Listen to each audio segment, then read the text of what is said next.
Reitero as palavras do pastor Luís.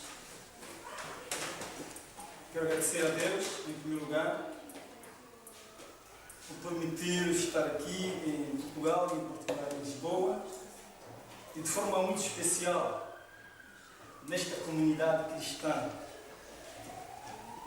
a Igreja Evangélica Presbiteriana Lisbonense.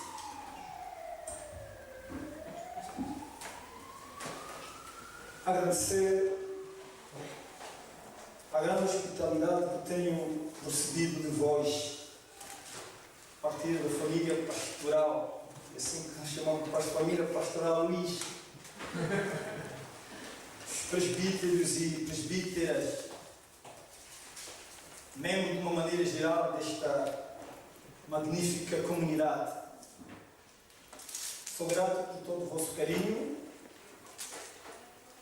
E quero também dizer que a história da Igreja Evangélica Fundacional em Angola e a da Igreja Presbiteriana se confundem. Porque se olharmos a história da implantação da Igreja Fundacional em Angola e também da implantação da Igreja Presbiteriana em Portugal, nós vemos que no mesmo século e quase em décadas muito aproximadas. Nós fizemos 135 anos e a Igreja Presbiteriana está há 140 e tal anos ao serviço dos portugueses, ao serviço do ser humano que Deus amou e criou com todo o propósito. E então quero agradecer o convite que me foi feito para partilhar convosco a palavra de Deus. Vamos orar. Querido e bendito Pai, nosso Deus, Tu que inspira, manda agora para esta igreja, para as Tuas servas e servos, ávidos de ouvir a Tua palavra, o Teu Espírito. Te louvamos e esperamos que o Senhor fale. Em nome de Jesus. Amém. Amém. Vamos ler o texto proposto para o dia de hoje, no Evangelho segundo São Lucas, no capítulo 10, versículo 38, e depois passamos para o capítulo 11, versículo 13. No capítulo 10 de Lucas, versículo 38, lemos o seguinte: Jesus e os discípulos seguiam o seu caminho. Ao entrarem numa aldeia, uma mulher chamada Marta recebeu Jesus em sua casa. Eu gostaria de ler um pouco mais até o versículo 42. Ela tinha uma irmã chamada Maria, que se sentou aos pés do Senhor para o ouvir. Ora, Marta andava muito atarefada, por ter muito que fazer. Aproximou-se e disse: Senhor, não te preocupa que a minha irmã me deixe só com todo o trabalho? Diga então que me venha ajudar.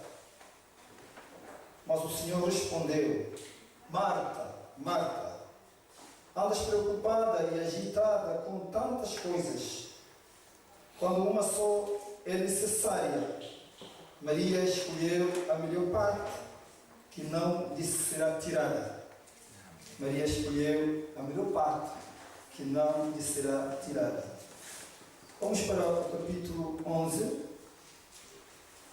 Vamos ler apenas o versículo 13.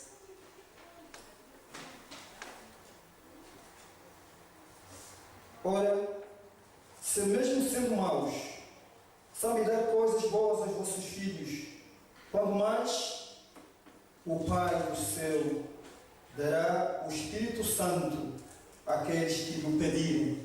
Palavra de salvação. Temos estado de um tempo a esta parte a meditar a palavra de Deus nesta comunidade, nesta igreja, sobre o tema central, a história do homem Deus, baseado no Evangelho de Lucas. Este homem Deus que é Jesus, o Filho unigênito, o nosso Salvador. Este período, na verdade, tem sido de muito aprendizado. Refletir no Evangelho de São Lucas é mergulhar nas profundezas do amor de Deus, é mergulhar, sim, naquilo que é o propósito de Deus para com a humanidade. Um Deus que se faz carne, um Deus que vem até a humanidade pecadora para resgatá-la.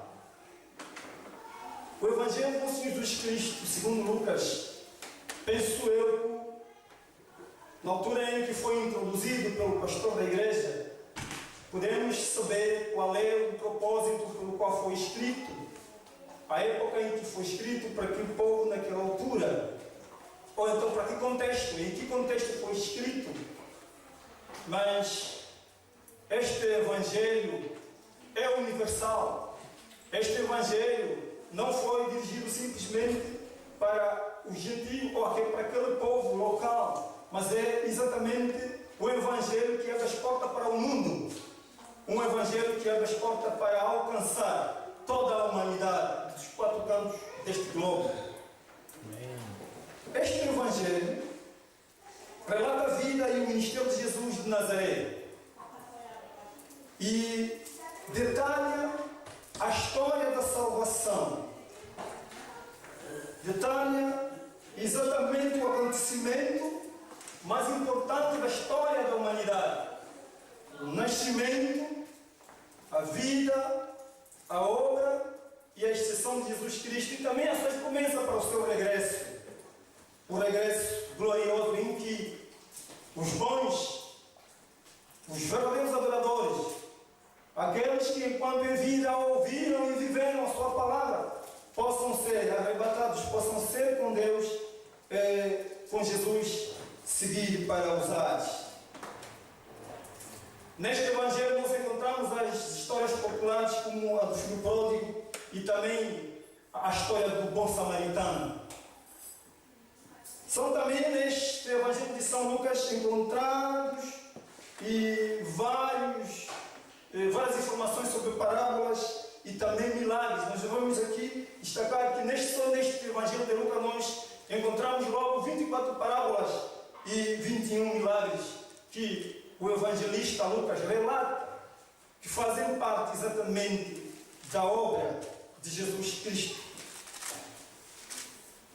O Evangelho de São Lucas difere-se um pouco dos dois outros evangelhos sinóticos, os evangelhos, sobretudo de Mateus e de Marcos, porque Lucas não só fala de Deus, não só fala do seu ministério, mas ele fala já da igreja. Ele concebe já uma visão virada para a igreja. E então Lucas apresenta Jesus como o Filho de Deus, mas também volta a sua atenção para a humanidade, para homens e mulheres perdidos e perdidas em seus delitos e que precisam da salvação, precisam da regeneração, precisam de se tornarem bons cidadãos. O Evangelho divide, ou então o evangelista Lucas divide o seu Evangelho em 3 fases. A primeira termina com João Batista, a segunda consiste no ministério terreno de Jesus e a terceira, a vida da igreja após a ressurreição de Cristo. Então aqui vemos que Lucas relata o cristianismo como divino, relata o cristianismo como respeitável, relata o cristianismo como cumpridor da lei e também o cristianismo como universal. A igreja cristã é por isso universal.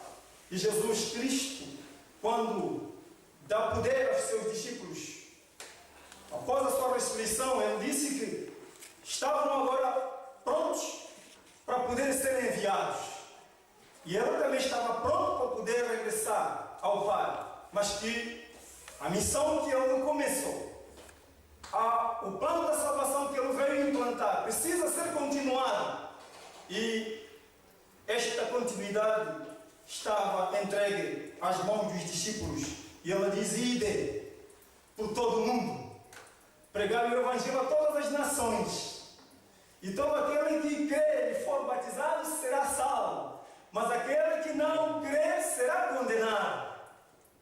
E então começa exatamente ali, Jesus instaura uma religião universal.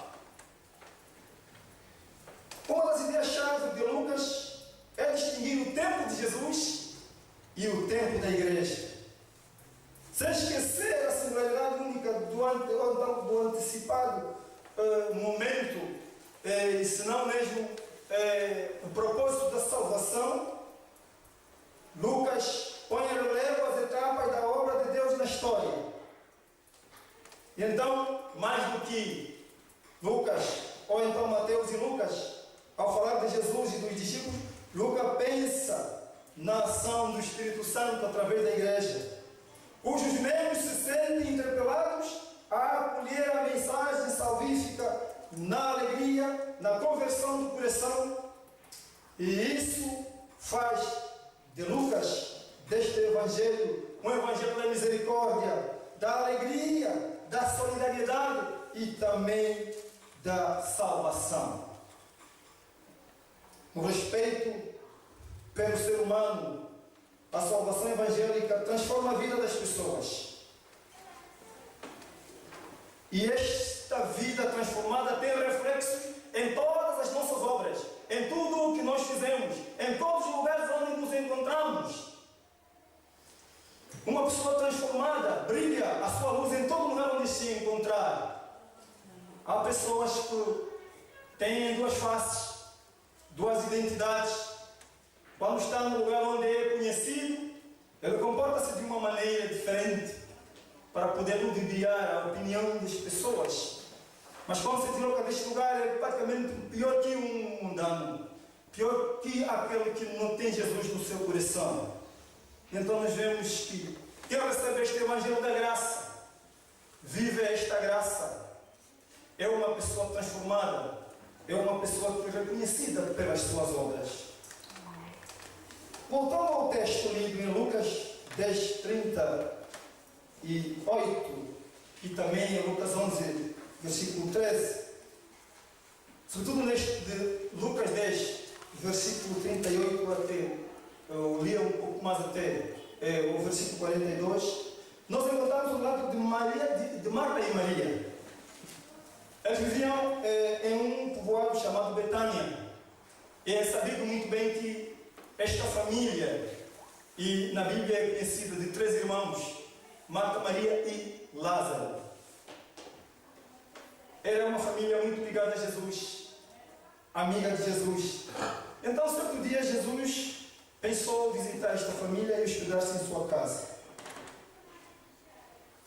Então, Jesus visitou a casa de Marta e ela tinha a sua irmã menor, que era Maria, que ao invés de ajudá-la, ela preferiu estar aos pés de Jesus para ouvir o que Jesus trouxe. Nós vemos aqui duas personalidades distintas. Marta, preocupada em preparar, se calhar, a refeição para poder alimentar a visita, preocupada com os deveres de casa. E Maria preferiu ouvir da visita o que trouxe e não em oferecer, não estava preocupada em oferecer a visita, mas sim receber da visita, porque ela, na verdade, descobriu que era uma visita especial, uma visita rara de ser recebida em sua casa. E ela teve exatamente a noção de que este era aquele que veio para servir e não para ser servido. Amados e amadas do Senhor, como era de se esperar, tanto Marta como Maria deveriam cuidar dos hóspedes, preparando a comida, arrumar a casa e fazendo tudo aquilo que era serviço próprio para se acolher uma visita. Na nossa vida prática, nós nos preocupamos quando se nos anuncia que vamos receber uma visita. Então, nos preocupamos em arrumar o quarto onde essa visita visita vai se hospedar, onde vai ser acomodada, nos preocupamos que esta visita vai comer, e muitas vezes nós procuramos quais são, de onde vem, quais são os hábitos alimentares, da sua cultura, e então tudo mais, não nos preocupamos tanto com a visita. Se calhar é isto que Marta fez. Ela achou que, de verdade, devia preparar o que é bom para o Senhor. Mas para Jesus não era tão importante isso. O que para Jesus era mais importante é que, antes de preocupar-se com todas essas coisas materiais, pudesse ainda prestar atenção àquilo que é espiritual, àquilo que Ele trouxe. E então, nós vemos Marta preocupada com questões materiais e Maria preocupada com questões espirituais. E duas irmãs diferentes e a comportarem-se também de maneira diferente. Marta preocupava-se com as coisas materiais, Maria deliciava-se as coisas espirituais oferecidas por Jesus. Marta estava inquieta por estar a trabalhar sozinha, sem a ajuda de sua irmã. Maria preocupava-se e, aos pés de Jesus, recebendo o alimento espiritual. Marta esforçava-se para cozinhar uma boa comida. Maria esforçava-se para aprender mais do Senhor. Marta foi censurada por Jesus. Maria foi elogiada por Ele. Porque Marta depois veio reclamar de Jesus. Olha, oh Jesus, não se te dá que minha irmã ainda, a parte de si, me ajude, eu estou aqui atarefada. E Jesus disse, não, Marta, eu sei que tu estás muito preocupada. Mas Maria está aqui porque ela escolheu a melhor parte. Esta melhor parte que não lhe será tirada nunca. É como Jesus, é igualmente como Jesus falou àquela mulher num poço, quando a mulher lhe pediu a água. Quando Jesus pediu a água à mulher que estava num poço acalentado, dê-me a água, quero beber desta água. Então ela disse, não, o Senhor, primeiro que eu sou samaritana e o Senhor é judeu. Como é que me pede água? E o Senhor disse, se tu soubesse quem te está a pedir a água, tu lhe daria. Porque se tu lhe der desta água, ela te dará a melhor água e que nunca mais terás sede, nem necessidade de vir tirar a água deste poço de Jacó. Então exatamente a história se repete. Jesus vem e diz assim, sim, Marta, tu não sabes que Maria escolheu a melhor parte, que não lhe será tirada. E é o que tu também devias fazer, antes de te preocupares com coisas materiais. Jesus aconselha a Marta a pensar nas coisas espirituais que são eternas e colocar as prioridades em seu lugar certo. Então, qual é o lugar certo? Qual é o lugar de Jesus na nossa vida? Uma outra pergunta que nós fizemos é exatamente esta. Qual é o tempo certo de buscarmos o Senhor? Muitas vezes nós perdemos tempo com coisas triviais, com coisas de menor importância e deixamos as coisas mais importantes em último lugar. Eu me lembro, o pastor ultimamente falava de pessoas que não têm na sua agenda Jesus Cristo, que Jesus não está na sua agenda. E há também pessoas que Jesus está na sua agenda, está no meio, não está em primeiro lugar. E há aqueles que Jesus está em último lugar. Mas a maioria é exatamente daqueles que Jesus está fora da sua agenda. E então, a pergunta é exatamente esta. O tempo certo de buscarmos o Senhor, qual é? Então, ali nós temos como exemplo a experiência de Maria e a de Marta. Maria achou que o tempo certo de buscar a Jesus, de ouvir dela, era exatamente aquele. Mas Marta achou que devia ainda preocupar-se com coisas materiais e se calhar ouvir depois da visita. E então Jesus repreende a Marta, dizendo que não te preocupes, e muito menos eu deixar que Maria se ausente de mim para te ajudar. E só para dizer que eu que também tu devias fazer. Então, vendo Marta que ela fazia tudo sozinha, reclamou. Mas Jesus não reclamou, não aceitou a sua reclamação. Amados e amadas no Senhor, Jesus repreendeu amorosamente a Marta, Ana muito inquieta e preocupada com coisas. Mas uma coisa necessária, Maria escolheu a boa parte. Qual é a boa parte? Que o irmão agora escolheu. Jesus não atendeu ao pedido de Marta, por quê?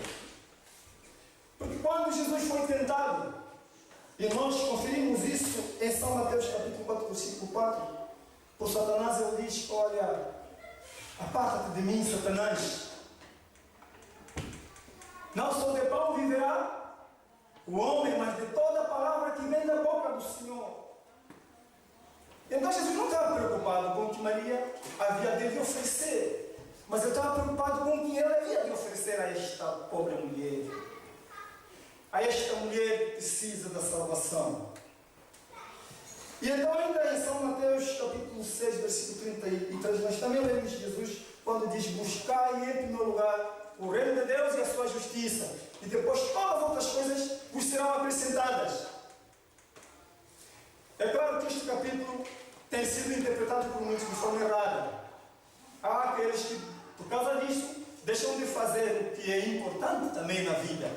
Dizem que não me preocupo com coisas materiais que são passageiras. Eu não preciso trabalhar, não preciso me preocupar com o que eu vou comer amanhã. Por isso, isso não é importante, porque o Senhor disse que até os pássaros não semeiam e não colhem. Então, vós, que sois homens, então quanto mais o vosso Pai não vos dará tudo quanto tendes.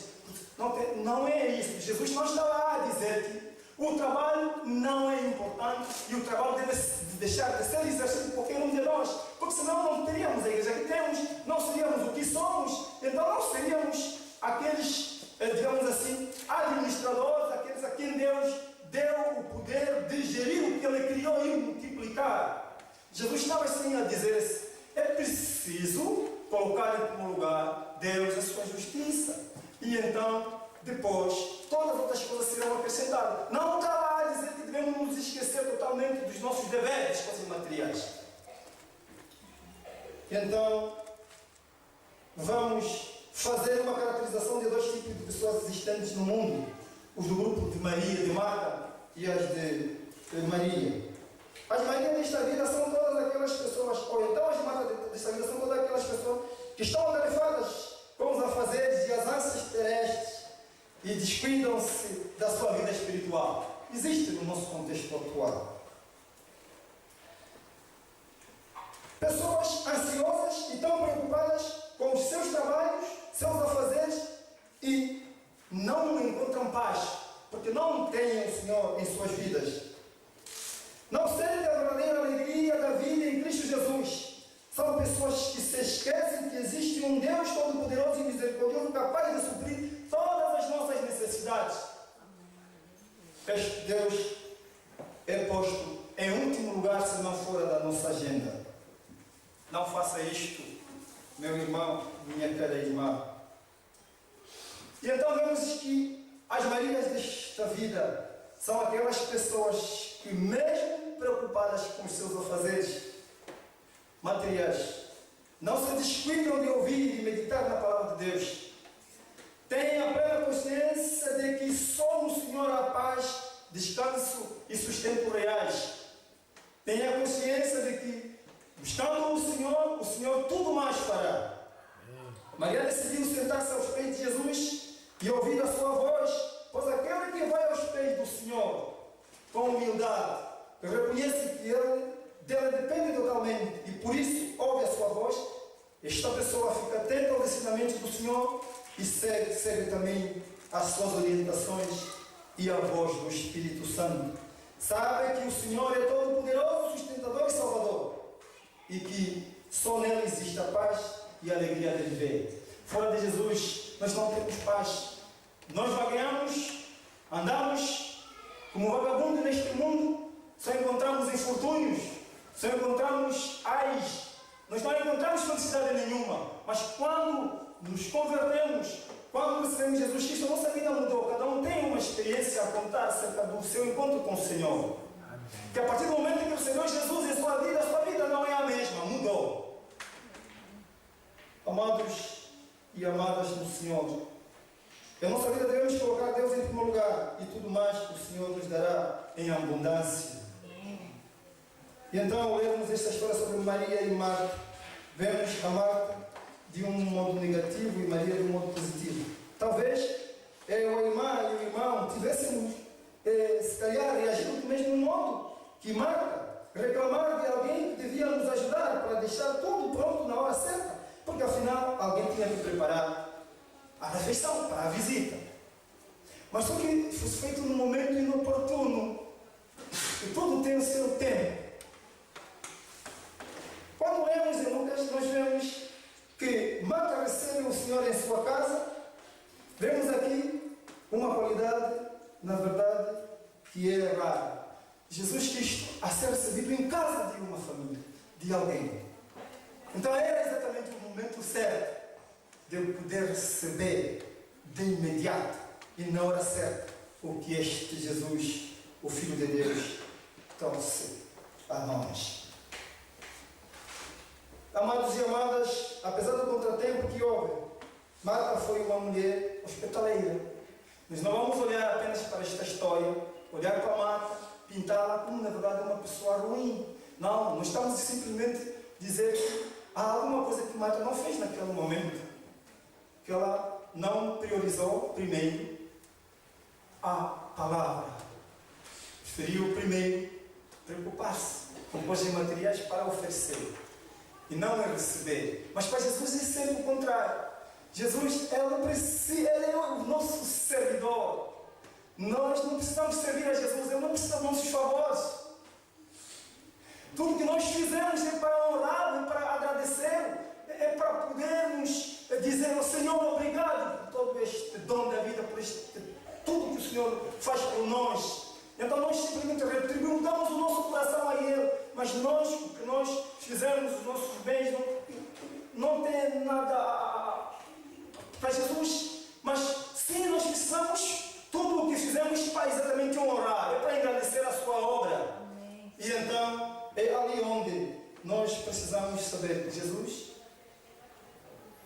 precisou de viver a nossa vida, a nossa história, para poder nos redimir. E então é alguém que veio para nos servir e não para ser servido. Tiramos destas duas mulheres de Deus os atributos que agradam ao Senhor e façamos a seguinte pergunta: com qual delas eu me pareço? Esta é uma pergunta que cada um de nós deve fazer. Neste exemplo de duas mulheres, eu me pareço com quem? Neste contexto particular,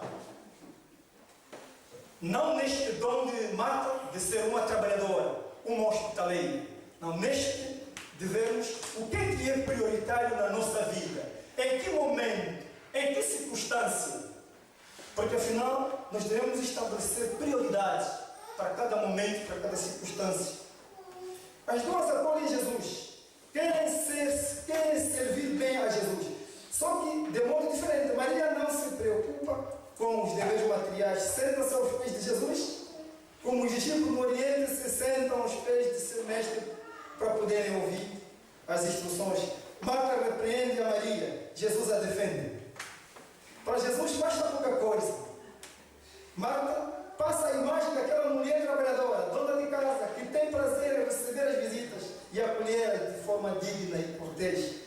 Maria passa a imagem daquela mulher preocupada em aproveitar a novidade que o hóspede traz, que é a palavra da salvação. Sim. A alegria de mulheres assim é ver que o seu, então, a sua ilustre visita seja bem recebida, seja bem acomodada, seja bem servida. Mas essa atitude não basta para Jesus. Acabamos de ouvir quando Marta pede que Jesus mande sua irmã Maria para ajudá-la. Jesus repreende a Marta com amor, como se tivesse dito: "Oh Marta, por que te preocupas tanto? Isso que você está a fazer é importante, mas você pode deixar fazer numa outra oportunidade." Em relação a Marta, o problema não era o que ela estava a fazer, mas a atitude do coração de como ela estava Jesus certamente apreciava o trabalho de Marta, mas não aprovava que ela pensasse só no trabalho. Hoje devemos juntar as duas coisas, a escuta da palavra e o trabalho, mas tudo no seu momento certo. Temos o tempo de virmos junto de Deus para ouvirmos o que Ele nos diz e depois o tempo de irmos para os nossos trabalhos. Só que nós temos invertido a pirâmide. Muitas vezes, há pessoas que oram depois de comer. Ele não ora antes. A primeira opção é quando ora. E então o que acontece? Mas isto para mim é o inverso. Nós precisamos orar antes. Isto é o habitual. Porque nós, antes de partirmos para uma determinada ação, precisamos dedicar as mãos de Deus. Nós devemos orar. E no final, também devemos orar para agradecer. Nós oramos para dedicar que tudo nos vá bem, antes de pormos ali a nossa mão. E depois de tudo correr bem, e mesmo que tenha, na verdade, havido algum deslize, ainda assim agradecemos a Deus porque temos a oportunidade de corrigir. Ele nos ajuda a corrigir. Mas sim, nós devemos orar antes e orar depois. Mas há uns que oram só depois. E então aqueles que oram depois de uma determinada ação, sabe o que acontece? Só quando tudo dá certo. E quando dá errado, amaldiçoam a Deus. Deus se lembra em agradecê-lo. Diz, não, o Senhor não esteve aqui comigo, vou agradecer o porquê, porque se Ele estivesse comigo, isso não aconteceria o que aconteceu comigo.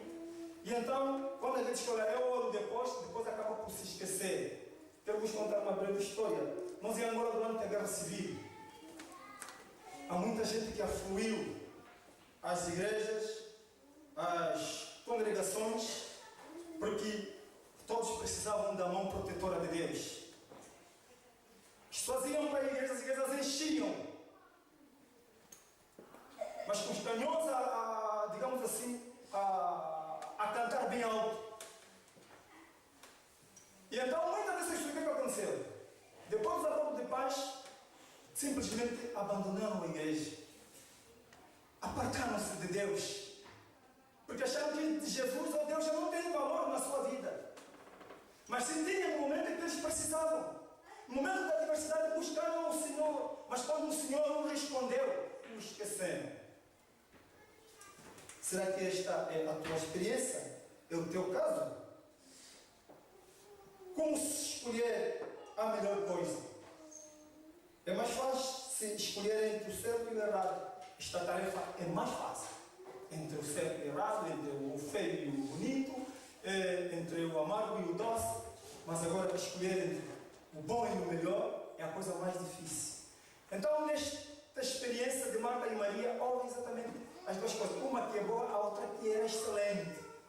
Uma é preparar algo bom para o Senhor, saciar a sua fome material. E é o que Marta estava a fazer.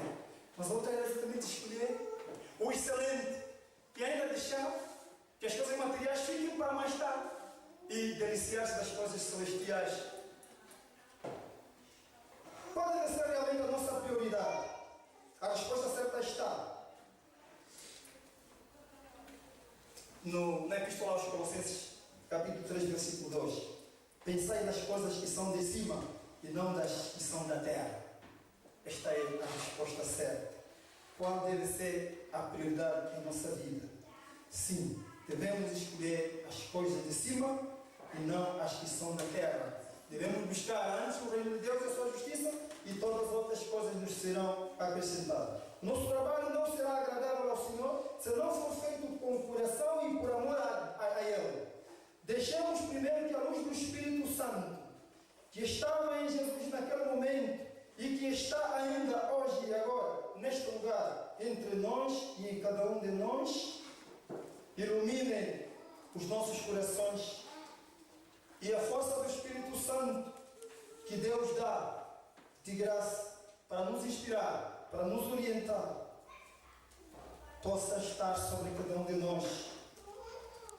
Porque quando mais nos aproximamos do Senhor, a nossa vida não será a mesma. Passamos a viver uma comunhão perfeita com Deus. E Deus passa a ser nosso Senhor e nós do Senhor. Que Deus nos guarde. Que Deus nos abençoe. Amém. Amém. Glória a Deus.